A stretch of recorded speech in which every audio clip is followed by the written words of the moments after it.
ꯌꯥꯝ ꯐꯕ꯭ꯔꯣ ꯍꯥ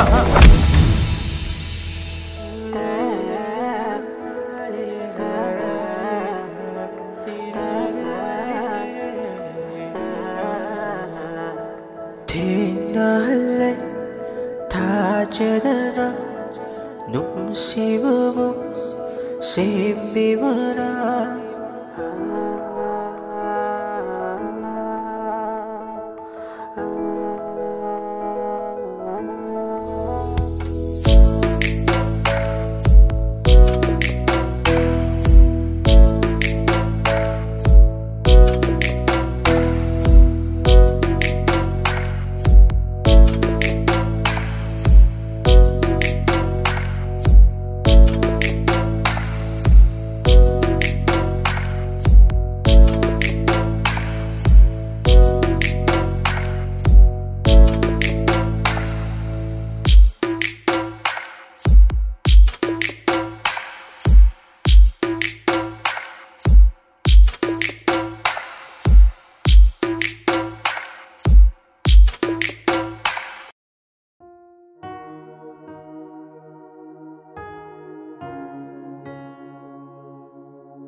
ꯀꯩꯒꯤꯅꯣ ꯅꯃꯥꯏ ꯈꯨꯝꯖꯤꯜꯂꯤꯗꯤ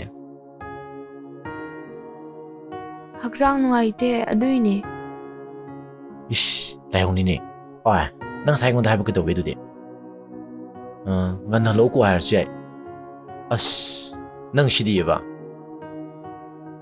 항치띠 바붕 슈알라니나 하이버네 나 돔도 레한바 야트레 나 사이도 오피스키 미 매 푼바기 파티 떠오바기네바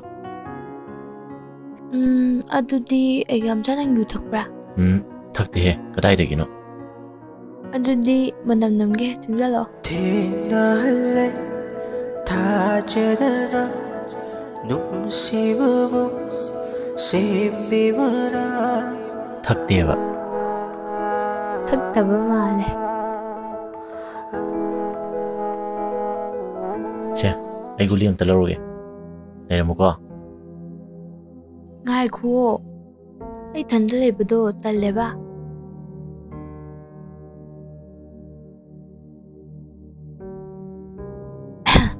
ꯍꯤꯗꯥꯛꯇꯤ ꯊꯛꯈ꯭ꯔꯦ ꯂꯣꯛ ꯈꯨꯕꯒꯤ ꯂꯥꯏꯍꯧ ꯇꯧꯔꯒ ꯂꯣꯛ ꯈꯨꯕꯩ ꯍꯤꯗꯥꯛ ꯊꯛꯑꯗꯤ ꯌꯥꯝ ꯐꯔꯅꯤ ꯁꯦ ꯑꯩ ꯆꯥꯈꯤꯕꯩ ꯂꯩꯔꯝꯒꯅꯤ ꯑꯝꯇ ꯌꯦꯡꯈꯤꯒꯦ ꯂꯩꯔꯝꯃꯨꯀꯣ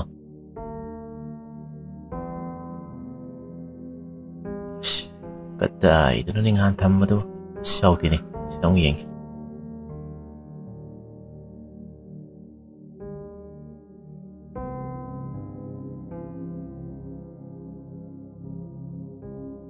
ꯁꯦ ꯑꯅꯤꯗꯤ ꯌꯥꯎꯔꯤ ꯑꯅꯤꯁꯤ ꯆꯥꯁꯤꯜꯂꯨꯁꯦ ꯊꯨꯅ ꯐꯅꯕ ꯁꯦ ꯍꯧꯒꯠꯁꯤꯁꯦ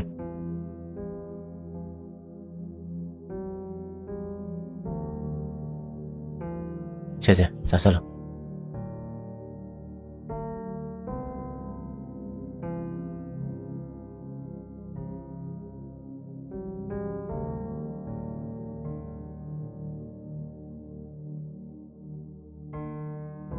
ꯁꯦ ꯇꯨꯝꯊꯁꯤꯁꯦ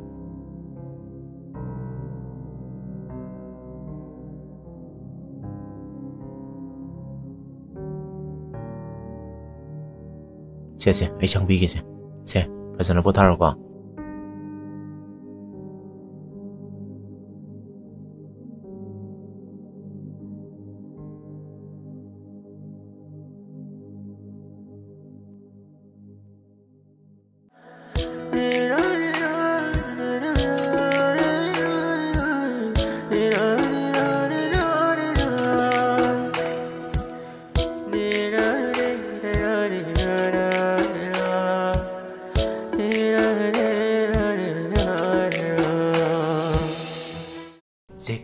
ꯃꯌꯨꯝ ꯐꯥꯡꯈꯔꯦ ꯊꯥꯖꯃꯁꯨ ꯂꯣꯠꯈꯔꯦ ꯅꯨꯡꯁꯤꯔ ꯃꯪꯂꯥꯟꯅ ꯅꯪꯕꯨ ꯉꯥꯏꯔꯦꯅꯦ ꯇꯨꯝꯂꯣ ꯍꯌꯦꯡ ꯀꯧꯕ ꯃꯍꯥꯛꯀꯤ ꯂꯩꯀꯣꯟꯗ ꯁꯥꯟꯅꯔꯨꯅꯕ ꯄꯣꯊꯥꯔꯣ ꯀꯩꯗꯧꯒꯦ ꯅꯥꯎꯁꯨꯝ ꯆꯠꯂꯤꯁꯦ ꯇꯨꯝꯂꯣ ꯆꯦꯛꯂꯥ ꯃꯌꯨꯝ ꯄꯥꯡꯈꯔꯦ ꯊꯥꯖꯃꯁꯨ ꯂꯣꯠꯈꯔꯦ ꯅꯨꯡꯁꯤꯔ ꯃꯪꯂꯥꯟꯅ ꯅꯪꯕꯨ ꯉꯥꯏꯔꯦꯅꯦ ꯇꯨꯝꯂꯣ ꯅꯨꯡꯁꯤꯔ ꯃꯪꯂꯥꯟꯅ ꯅꯪꯕꯨ ꯉꯥꯏꯔꯦꯅꯦ ꯇꯨꯝꯂꯣ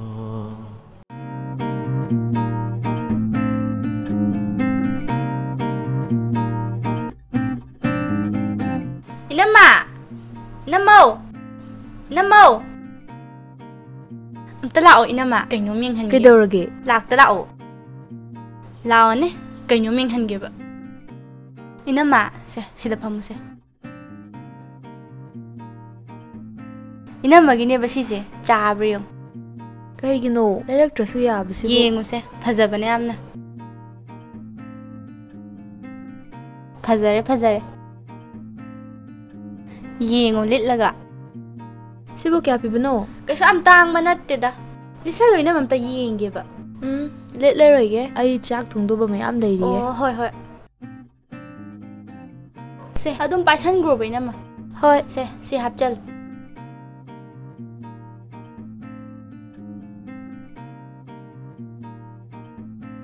lao, chai sing lotion minero se. Hoy.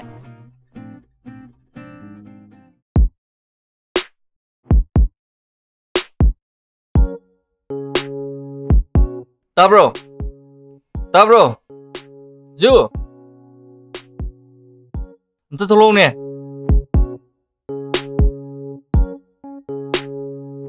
Kaidaurage? Nangi dapat to, ya udah habis sih tak. Kaino, amta yenge. Selir tuh. Nanaga sariga selaga lagi nakanda amdaraga miyamangda lena bagi matam do yaure ne ko hasikte. As, yare he pakte. Thabak yarakpada mangairi. Ado inama matam tlai honi khanbada nungaite.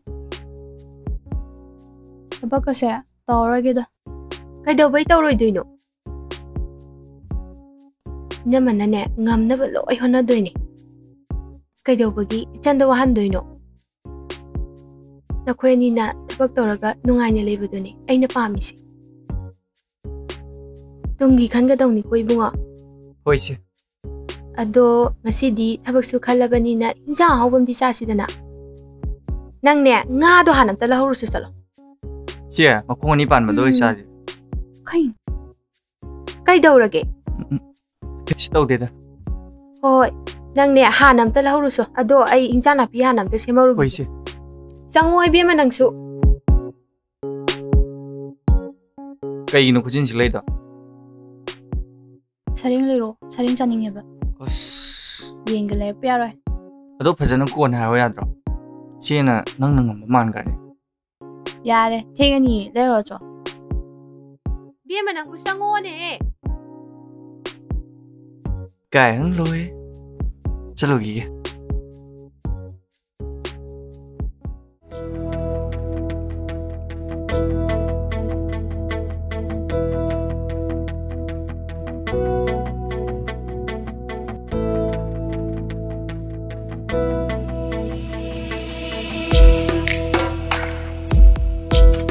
Kari injang na thong di jiboy ba?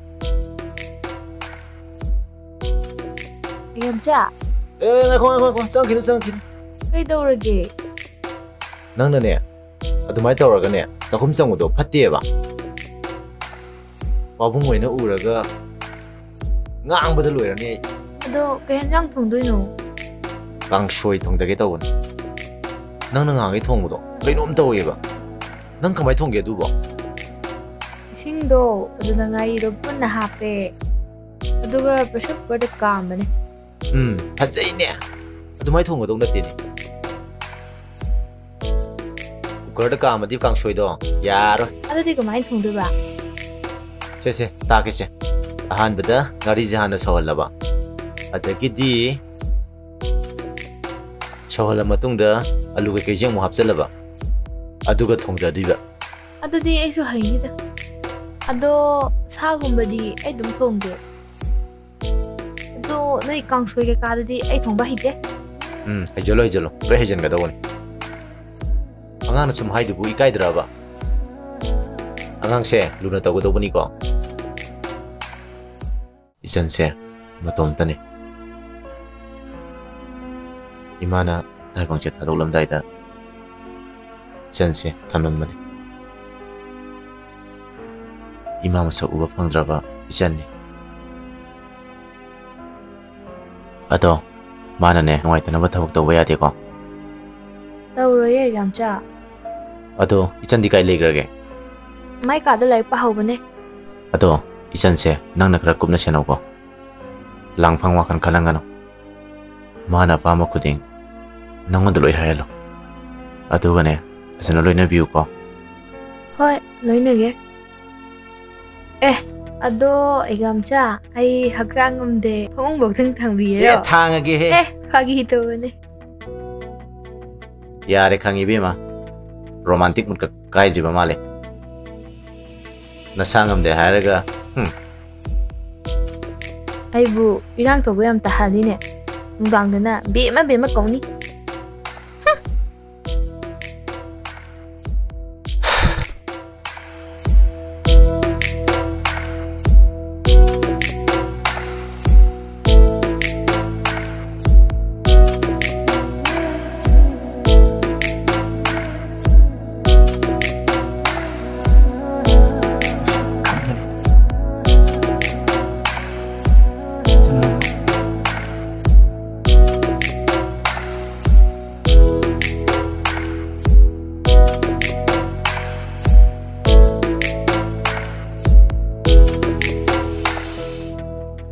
Ayo.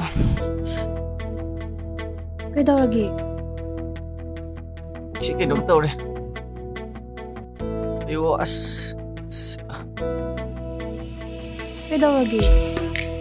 ꯄꯨꯛꯁꯤ ꯌꯥꯝ ꯁꯧꯒꯠꯂꯦ. ꯀꯃꯥꯏꯅ ꯇꯧꯔꯤꯅꯣ ꯈꯪꯗꯦ. ꯈꯣꯡꯁꯨ ꯌꯥꯝ ꯏꯪꯖꯜꯂꯦ. ꯏꯁꯥꯁꯤ ꯏꯪꯕꯅ ꯂꯣꯏꯔꯦ. Ayo. Ayo. ꯀꯃꯥꯏꯅ ꯇꯧꯔꯤꯅꯣ ꯁꯤꯕꯣ? ꯀꯩ ꯍꯩꯅꯗꯕ ꯌꯥꯎꯈ꯭ꯔꯒꯦ? ꯈꯪꯗꯦ ꯄꯨꯛꯁꯤ ꯀꯩꯅꯣꯝ ꯇꯧꯔꯦ. ꯑꯩ ꯀꯩꯅꯣꯝ ꯇꯧꯔꯦ.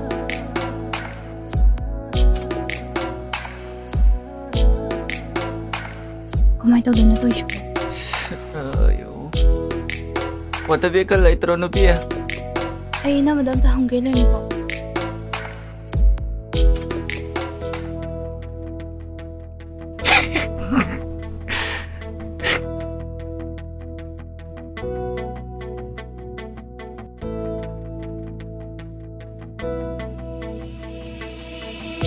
ꯏꯅꯝꯃꯗꯣ ꯋꯥꯇꯔ ꯕꯦꯒꯇꯣ ꯍꯧꯈ꯭ꯔꯦꯅ ꯍꯥꯏꯌꯦ. Guli ka ti later. ꯑꯩ ꯏꯅꯝꯃꯗ ꯑꯝꯇ ꯍꯪꯒꯦ ꯂꯩꯔꯝꯃꯤꯀꯣ.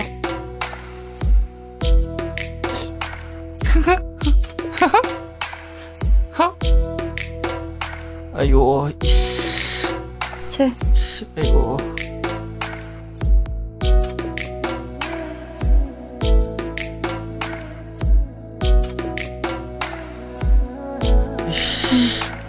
Pukasi kainom taure siya.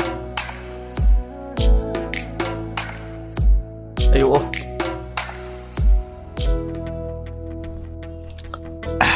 Sukha ba sibu.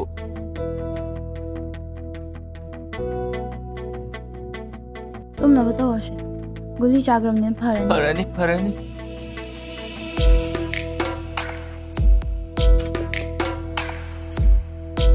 ꯆꯪꯖꯜꯂꯨꯗꯅ.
Kari midyeng no. Chopi.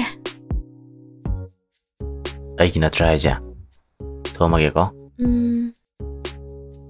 Chak to chatho mo ko. Hoi hoi hoi.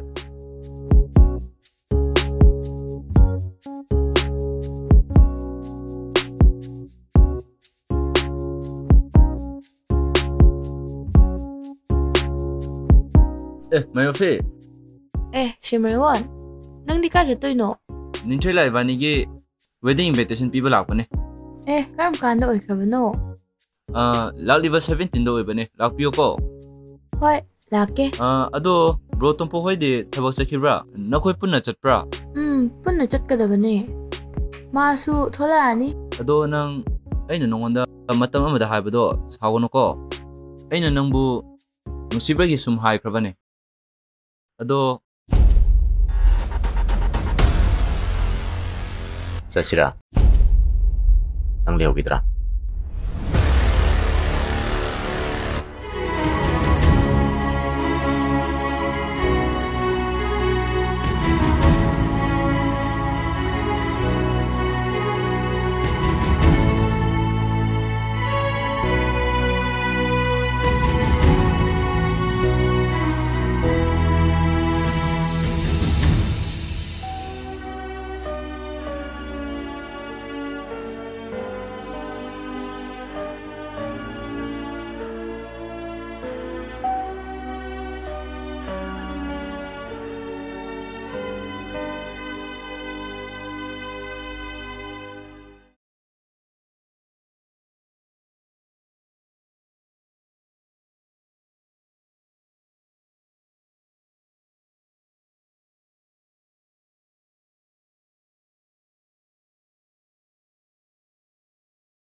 Yamcha.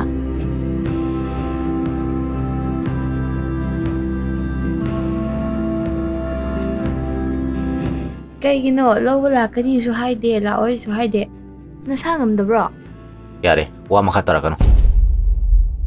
Nangi ningba thungnaba aina lawba lakjibani. Hawjikti nangi ningba thunglaba natro.